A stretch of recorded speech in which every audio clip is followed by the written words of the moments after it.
Right, take 4. Morning guys, I'm James from Build with A&E. Today we're back at Moreton Morrell College where I did my apprenticeship. Today we're going to be showing some of the students a little demonstration lesson on how to fit a Mortice lock. Then it's a little walk round afterwards. So come along with me and see how we get on.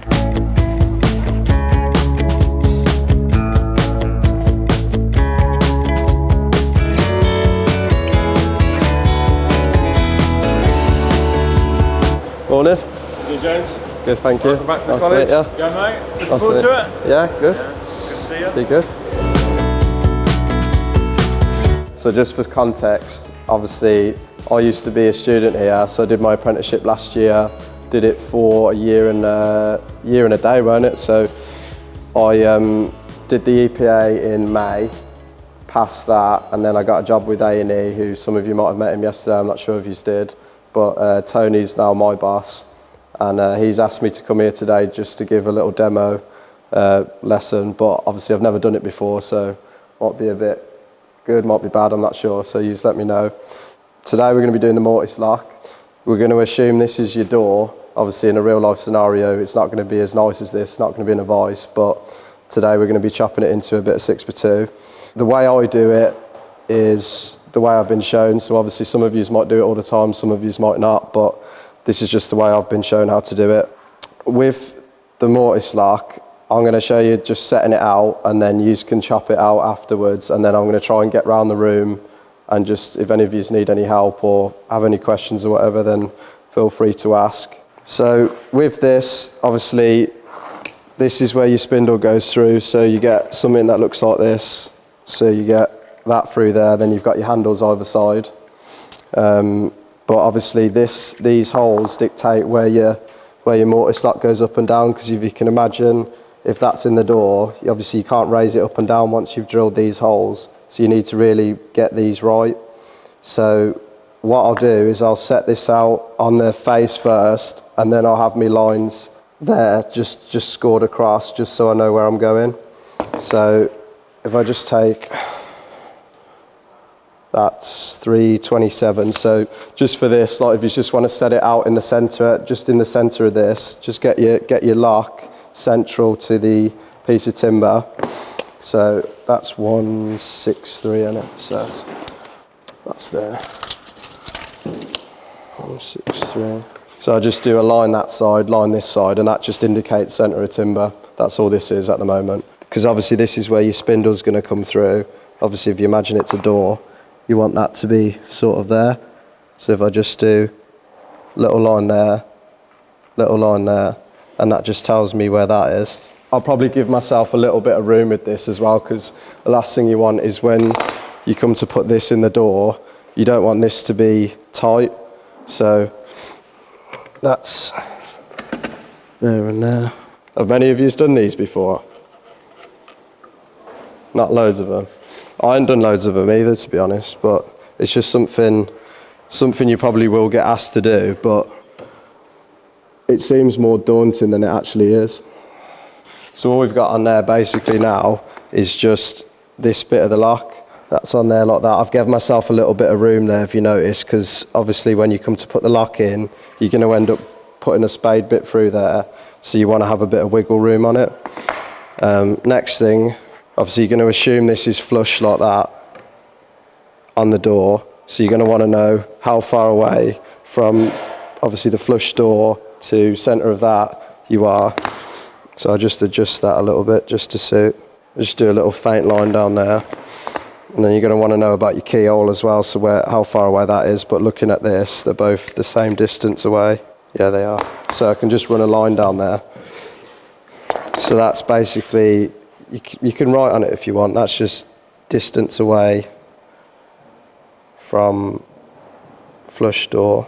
Obviously it's a bit frowned upon if you go writing on someone's brand new door, but in this instance, because you're practicing, it doesn't really matter, does it? So you've got these two lines up here, so you've got that one and that one, which is obviously that. Then you've got a line down the middle, which is basically this. So that just dictates when you come to put your spade bit through. If you put it through over here, obviously you've messed up, ain't you? But when you just set your combi square like that, plant it on, you know you're right then basically, don't you? So next thing, you're going to want to set the face as well. So what I would do is just measure the door like that. So that's, obviously this is a piece of timber, so it's 45 mil. So half of 45 mil, 22.5. So just mark that on. Actually, to be fair, you'd be better off doing this on a combi square. So there you go. So now you know when you plant your lock on, that's going to be dead centre to the door, because there's nothing worse than seeing a lock and it's one way or the other way. Most people will check it, so you're going to be able to see. So you've got your lines there. I'll just continue that up a little bit. And then some people just offer it on and just draw around it, but I find it's better if you get yourselves one of these. So this is like a self-centering drill bit. So if you put it in your combi drill, usually with a normal pilot bit, there's a chance you can go like this or like that. So like when you come to put your screw hole in, it's going to be off centre, but this is like every time that's dead centre. When you come to put these on, you've got your lines there already because you know you're well within the realms, like that. So you've got your line there from the top and you've got your line on the bottom, so you know as long as you're within those two lines that you can't be wrong. And then you can get a combi square on it and gauge it from that, but usually you can do it by eye. So I can see now that I'm dead centre of that screw hole, and that screw hole down the bottom needs to move over a little bit. So if I just pivot it like that, and then I just do that, and then what I'm going to do is get this fixed on like that, and then trace around it with a Stanley knife. Have you got a posi bit for that? Oh, good catch. Don't need to be anything drastic, just 2 little screws like that, I'll do it. Then obviously double check it before you start going tracing around it with a Stanley knife, because this is the bit where you're setting yourself out now, you see. So if you get this wrong, then when you come to chisel it out, all your chisel lines are going to be in the wrong place, and then it's sort of hard to come back from that then. So I'll just put the combi square on that like that, and as long as that's the same at top and bottom, which it is, and then check that side. So it's a little bit out there, so you can just pivot it a little bit, because you've got a little bit of adjustment with this. That does move a little bit, but you haven't got loads, so you want to try and get it as near as possible. So once you've got it where you want it now, just you can obviously do it with a pencil, but with a pencil, like I didn't realise when I was learning, even when you're marking timber and things, say like you do a measurement, you've always got the thickness of the pencil added on to what you're measuring. So if you're comfortable using a pencil, use a pencil, but the way I find is with a Stanley knife, so you're actually making like an indent into the groove. So I would just literally just run it, just try and keep it as flat to this plate as possible, and then just run your Stanley knife round and down. A bit more difficult in a vise, but just take your time with it. Now you've got those holes there, you can now take the lock off, and then you know where you're chiseling out now, and then you've got your holes on the other side, which will tell you where your spade bit's going through. But if you just want to carry on and set this out now, I can just follow around and then go from there. Like I say, some of you might be quicker at it than I am, so I've not done loads of them. If you just want to set this out now, I'll carry on and then walk round.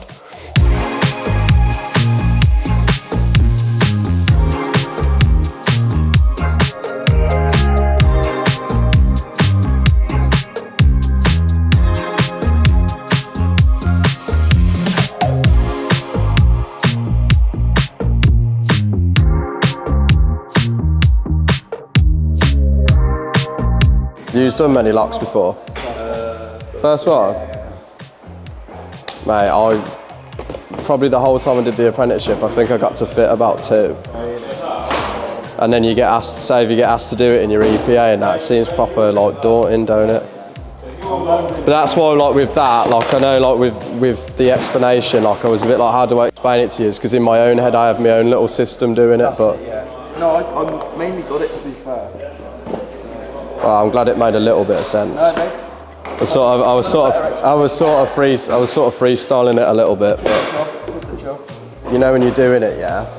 Like this is something that I used to do. You obviously have to take this into consideration as well, because that's going on your your door as well. So it's the thickness of both of them too. That's all it is. So it's just a series of like lines on a bit of timber, really, just getting them in the right place. But you can also mark out where all this is going to go. Do you know what I mean? So if you imagine that's where your lock would eventually finish up, wouldn't it? So that's where you're going to have a hole and a hole for your spindle and your lock and your tool, aren't you? Okay? So we could set this up. So we could set that up to how far that is, and then we can mark them lines down, can't we? You also need to measure how wide that is, don't you?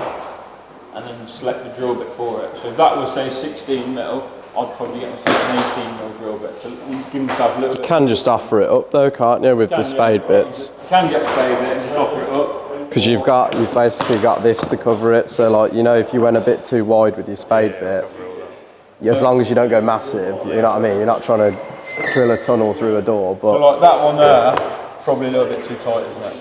Because by the time we drilled it out, we then have to chisel down the sides of it to allow that to go in. Centre of lock, centre of door. So you know that bit, don't you? So you've squared that across. Yeah. So that's where your lock's going to sit. So you can sort of like eye it through a little bit. So carry this line on a bit. So if you do that, just get your combi square set up and set this across a little bit more.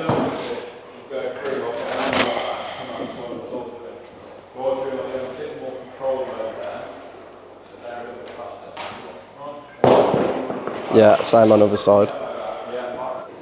What you got to remember is, you know, if someone asks you to do this, like they're usually going to give you a height for your handles, and like obviously on this lot there's loads of little holes and stuff, but the only ones you got to remember is this one, and obviously the front of your door. So that dictates where your handles are going, because you imagine your spindle goes through that, and that dictates the height of your handles. Yeah. Just make sure that's central. Make sure that square is in the middle of that line. And then mark top and the bottom. Mark top and bottom.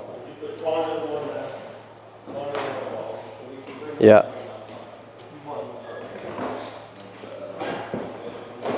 Then I'd get your combi square on it and just make sure it's squared all the way around.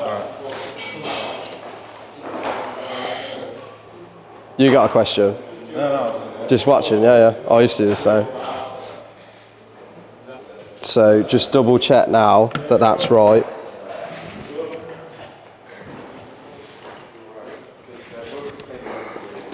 Yeah, that's sound. Yeah. So what I would do is just as a reference, obviously that's top, say top of door. And now, do you remember the bit where I said about getting your combi square and eyeing it through with the centre of that? Remember?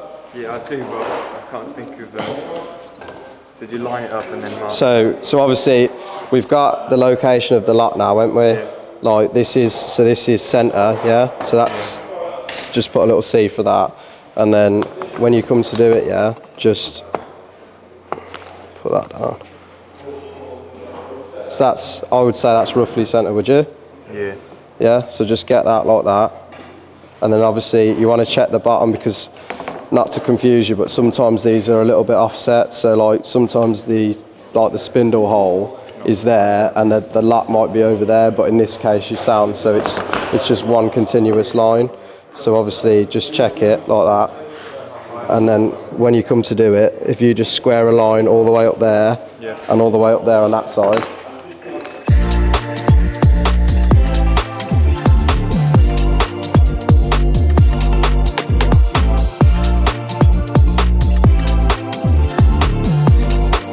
So now you know the position of that, but you still don't have your holes for it, do you? You don't have your holes for this and this. You only have just roughly where it is. You know, yeah, that when you put that on there, that line that you've got on there is representative of the top, so you can just transfer it over.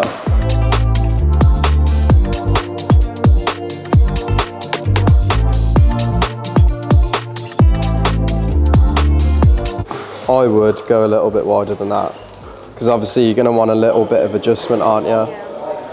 It's neat, very neat, but yeah, probably a little bit wider. Very neat.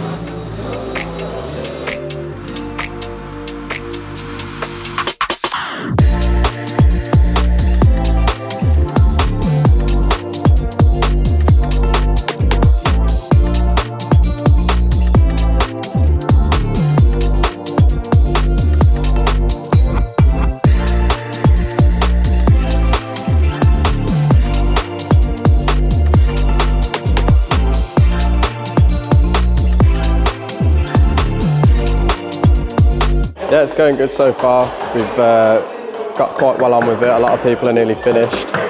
Just been walking around and showing people little tips and tricks that I've picked up, and yeah, it seems to be going well. So I think we've got about half an hour left, and then we're on for a lunch break, so all good. Nice sandwich, actually.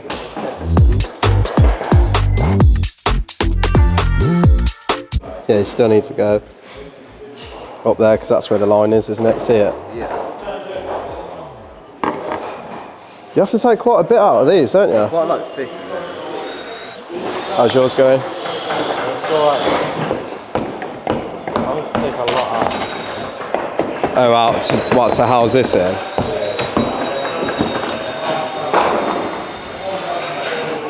That's pretty flush there. Yeah, it's nice, those. Still gotta put the plate. Yeah, but that's like next to nothing. That is it. What's that, like 2 mil? A mil? Nearly there. It does pull down. Put that back on. It does pull down a little bit with a screw. So if you're not completely there, see what I mean? Like that there now with a screw in it, you probably only got to take like literally just a wafer off that now. Well, happy?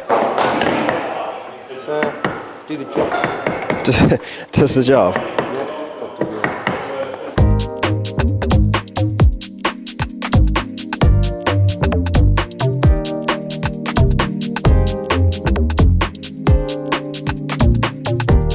Happy?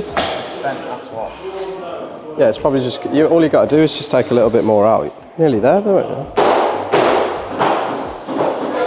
It's probably, you know, when you know, like up the shoulders and that here of the lock, along that side, you probably just got to get your chisel and sort of like pare it off a little bit because you can see it bellies a little bit, but, and probably just, like, because that's a little bit deep there, just slacken that off ever so slightly.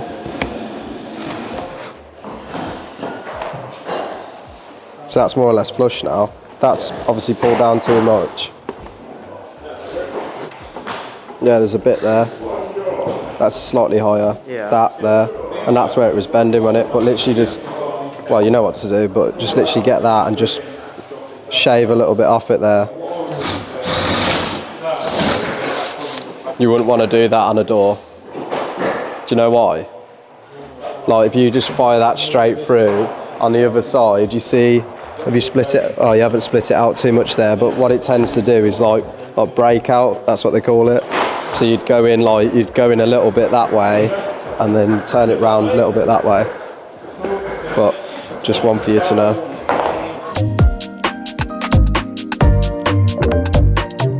Probably might still need to go down a bit more because if that's, obviously it'll pull down a little bit, won't it, with a screw, but I don't know if it'll pull down that much.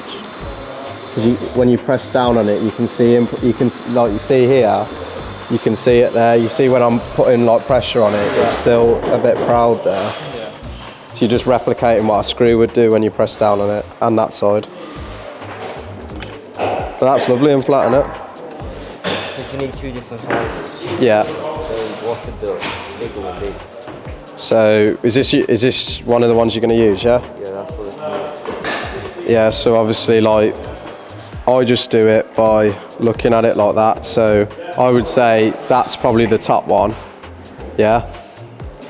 And then you can sort of gauge it a little bit because obviously you got to imagine when you put your lock in like that, like you're gonna have handles here. So some of them, like, they'll be a lot smaller than that, won't they? Like some of them, you've seen them, haven't you? Like some of them will have massive keyholes, some of them will have smaller ones, but you basically don't want a gigantic hole in the here, so you want to pick just sort of probably the next one down from that, and that'll probably end up being probably 2 holes, won't it? See?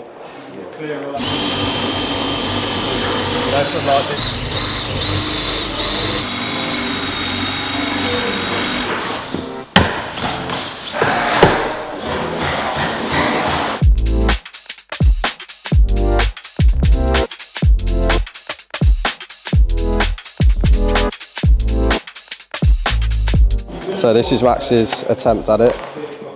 As you can see, all works. Lovely and flush. Spot on. Well done.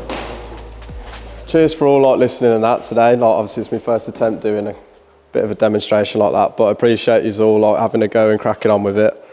Best of luck with what you do here. So imagine some of you have got a few years here or whatever, so make the most of it. You've got good teachers here, and Ollie and John, and I don't know if you deal with Lou, but Lou's very good as well. So yeah, I think you've got all the tools to do well, and I've been genuinely very impressed by everyone, to be fair, because I've been to a few colleges, done 2 apprenticeships now, and you wouldn't believe how many people just can't be bothered to be here, but you all want to be here, and you're all pretty good at what you do, so keep going. I'm sure it'll only get better, and best of luck with it all. Sandwich, would recommend. Very good. Moreton Morrell College, very nice.